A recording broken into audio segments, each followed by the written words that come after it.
दन्तवक्तानां एकदन्तं भुवास्महे भूगणपति भुवगणपति शिवगणपतिमावाहयामि स्थापयामि पूजयामि सद्यो जातं प्रपद्यामि सद्यो जाताय वै नमो नमः भवे भवेनादिभवे भवत्सुमान् भवोद्भवाय नमः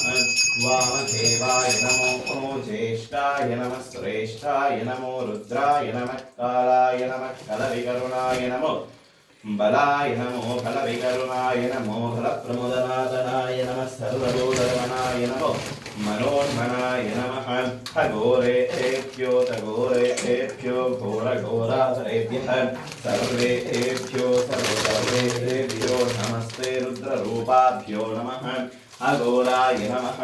तत्पुरुषाय विद्महे महादेवाय धीमहि तन्नो रुद्रः प्रचोदयात् ईशान सर्वविद्यानां ईश ब्रह्मादिपते